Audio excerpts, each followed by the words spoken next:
Se este vídeo chegou até você, é porque Deus quer que você pare de se preocupar. Mateus capítulo 6, versículo 25 ao 34, mudou completamente a minha vida. E eu tenho certeza que vai mudar a sua, caso você tome posse, é claro. Ela faz parte do Sermão da Montanha e diz o seguinte: portanto eu lhes digo, não se preocupem com suas próprias vidas, quanto ao que comer ou beber, nem com seus próprios corpos, quanto ao que vestir. Não é a vida mais importante que a comida e o corpo mais importante que a roupa? Observem as aves do céu, não semeiam, nem colhem, nem armazenam em celeiros. Contudo, o Pai Celestial as alimenta.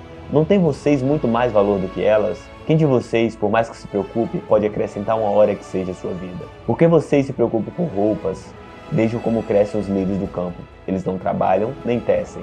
Contudo, eu lhes digo que nem Salomão, em todo o seu esplendor, vestiu-se como um deles. Se Deus veste assim a erva do campo, que hoje existe e amanhã é lançada ao fogo, não vestirá muito mais a vocês, homens de pequena fé? Portanto, não se preocupem dizendo: que vamos comer, ou que vamos beber, ou que vamos vestir?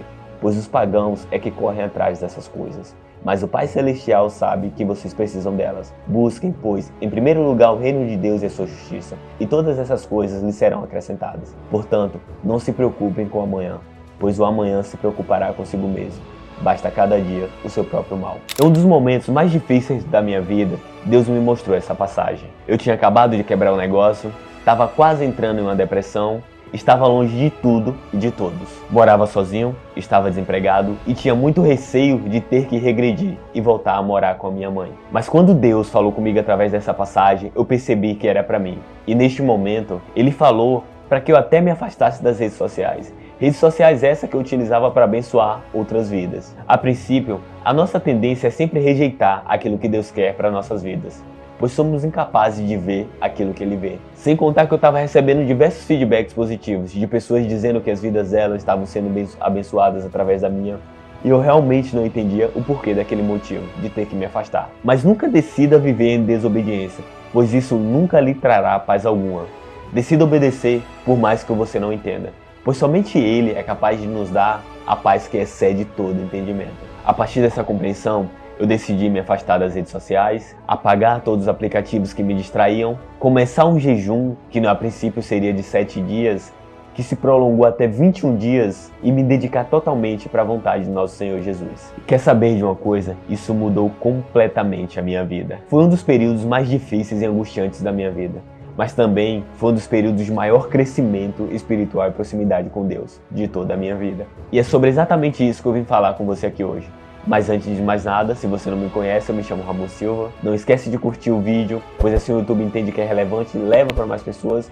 Se inscreve no canal para receber mais vídeos como esse e compartilha com mais pessoas que precisam ver isso. Mas vamos ao vídeo. Em Filipenses 4:7, nos fala sobre a paz que excede todo entendimento. E mesmo estando em um dos momentos mais angustiantes da minha vida, foi onde eu realmente comecei a aprender a respeito de descansar em Deus e entender que a vontade dele é sempre boa, perfeita e agradável, por mais que não entendamos no momento. Por mais que você não entenda nesse exato momento que você está passando essa dificuldade e essa situação angustiante. E a partir do momento que você compreende a paz que excede todo entendimento, dificilmente alguma coisa te tira do sério. Não por mérito meu e seu, mas porque aprendemos a descansar em Deus. Eu quero que você não entenda isso como uma vida com ausência de conflitos. Mas em João 16:33 nos diz: no mundo tereis aflições, mas também nos ensina a ter bom ânimo. E é exatamente por isso que eu aprendi a confiar 100% no Pai. E é uma paz que vai além da nossa compreensão, pois os problemas chegam, os conflitos chegam, e ainda assim aprendemos a descansar em Deus. E dificilmente, ou quase nada, nos tira do sério, pois entendemos que temos um Pai cuidando de absolutamente tudo. Em Mateus 6:27, nos questiona a respeito do porquê nos preocupamos. E nos diz que o fato de nos preocupar não vai acrescentar nem que seja uma hora à nossa vida. Ou seja, não vai mudar em nada. Eu quero que você reflita nessa parte. Pois quantas vezes não nos preocupamos com coisas bobas e tolas que muitas vezes nem sequer chegaram à nossa vida? E o fato de ter se preocupado só gerou estresse e ansiedade? Eu quero que você entenda isso de uma vez por todas. A preocupação não muda o futuro, ela só tira a paz do presente. Em Provérbios 4:23 nos diz: tenham cuidado com o que vocês pensam,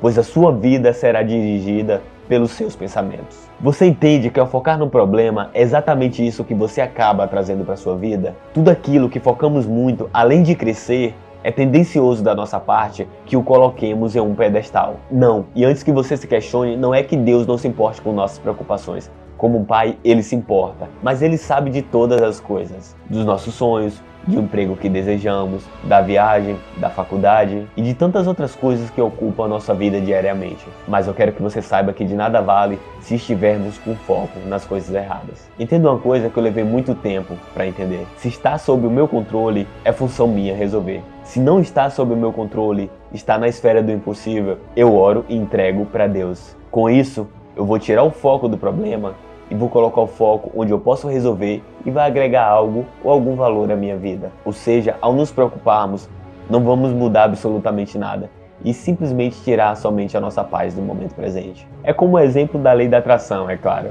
Vale lembrar que a atração é totalmente coerente com a Bíblia, que nos diz que nossos pensamentos dirigem as nossas vidas. Vou te dizer uma coisa, Deus não vai nos entregar nada quando estamos desejosos e obcecados por aquilo, pois muitas das vezes isso é apenas idolatria disfarçada de desejo, da minha e da sua parte. Portanto, não coloque essa situação em pedestal e simplesmente aprenda a descansar no Senhor.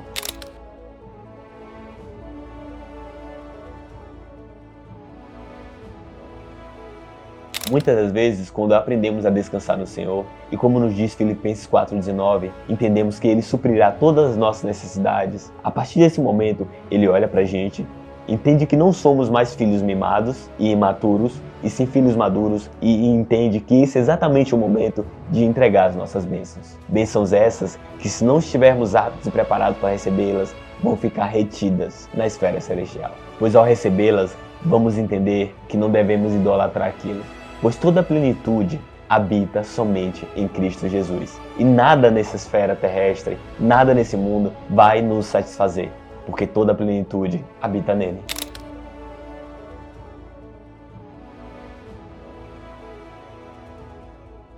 Existe um livro chamado A Quarta Dimensão, do pastor Paul Yong-Cho, onde ele lidera, é pastor da maior igreja do mundo. E nesse livro ele nos ensina a importância de termos orações respondidas. Não idolatrarmos aquilo, simplesmente mantendo-a aqui no nosso subconsciente, na nossa mente, entendendo que Deus muitas das vezes não responde nossas orações por estarmos com o foco errado. Como Tiago nos diz, pede e não recebem porque pedem mal, por motivos errados. Ele nos ensina sobre a quarta dimensão, que é o ambiente espiritual, controlada pela mente e pelo Espírito Santo. Também nos relata a respeito da terceira dimensão, que é o mundo físico, permitindo com que nós tenhamos orações e que elas sejam respondidas. Isso porque vão ser feitas de acordo com a vontade de Deus e total coerência com a palavra. Que, por sinal, é um livro maravilhoso e o link está aqui na descrição. Te aconselho a adquiri-lo. Então, é a partir desse momento que você para de colocar os seus desejos num pedestal, entende que tudo vem dele. Pois como nos diz 2 Coríntios, capítulo 1, versículo 20, pois quantas forem as promessas feitas em Cristo, em todas temos nela o sim. A partir desse momento você percebe que não vai receber, e sim que você já recebeu pela fé nas promessas feitas por Cristo. Em Lucas 17, 21, a Bíblia nos diz que o reino de Deus se encontra dentro de nós. Portanto, ao pedir algo para Deus, com fé e entendendo que é coerente com a palavra dele, é só simplesmente abrir os nossos olhos espirituais e já ver aquele pedido sendo realizado, sendo feito. No livro O Poder do Agora, de Eckhart Tolle, ele nos ensina a importância de viver o momento presente e nos diz que o futuro é apenas uma incógnita, ou seja, não sabemos se ele vai chegar, se vai acontecer ou simplesmente como vai ser. E é exatamente por isso que chamamos o momento presente de presente. E uma observação, será que aquilo que chamamos de futuro é algo que deveríamos reconhecer no momento presente? Deixa essa lição para que você a coloque em sua vida. Você quer muito uma coisa, assim como eu já quis inúmeras coisas, até o momento onde eu finalmente percebi que aquilo que eu mais queria e precisava já estava dentro de mim. Entenda que o processo, ele sempre vai ser mais importante que o resultado final. Me lembro da vez que um colega perguntou a respeito de uns troféus que ganhava como melhor vendedor e tudo mais. Eu disse para ele que tinha jogado fora, simplesmente tinha descartado. E ele me questionou o porquê daquilo. Foi onde eu falei para ele, o processo é sempre mais importante que o resultado final. Os troféus são sempre consequências de um trabalho bem feito a médio e a longo prazo, durante aquela prova, aquele jogo, aquele trajeto. Por isso, viva o agora.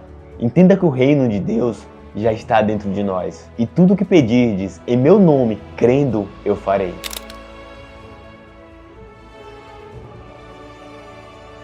Portanto, pare de esperar um momento perfeito, pois o melhor momento para se plantar uma árvore foi há 20 anos atrás, e o segundo melhor momento é agora. O meu Deus suprirá todas as vossas necessidades, segundo as suas riquezas em Cristo Jesus. Não espere os recursos chegarem, entenda que Ele está dentro de você. E à medida que você vai crescendo e escalando, Deus vai te dando uma maior capacidade e maiores recursos. É como se eu quisesse dar um carro esportivo a um recém-habilitado. Entendamos que isso não é muito aconselhável. Ou como a parábola dos talentos, cujo cada talento foi dado à medida da capacidade de cada um. E como a Bíblia nos diz, ao sermos fiel no pouco, Ele vai nos colocando sobre o muito. Diante disso, saiba que a mais longa caminhada ela sempre começa com o primeiro passo. Que você não deve comparar sua página 1 com a página 20 de ninguém. Entenda a importância de percorrer o processo por inteiro sem pular etapas. E que o meu Deus, o seu Deus, o nosso Deus, segundo as nossas necessidades, vai suprindo, segundo as riquezas dele em Cristo Jesus. Não existe essa de passado e futuro, pois se você não for feliz no agora, você nunca será feliz. Portanto, esqueça o passado, sonhe o futuro e viva o presente. Aquilo que passou, aprenda. Revisite o passado somente por questão de aprendizado. Sonhe com um futuro lindo, pois esse é o objetivo de Deus, que tenhamos uma mente totalmente próspera e renovada, segundo Romanos 12:2. Transformai-vos pela renovação do vosso entendimento e aproveite ao máximo o momento presente, dando o seu melhor. Ore como se tudo dependesse de Deus e trabalhe como se tudo dependesse de você. Que Deus te abençoe. Não esquece de curtir o vídeo, pois assim o YouTube entende que é relevante. Se inscreva no canal para mais vídeos como esse e compartilhe no grupo da família ou com mais amigos, pois sabemos que mais pessoas precisam ver essa mensagem. E que Deus te abençoe.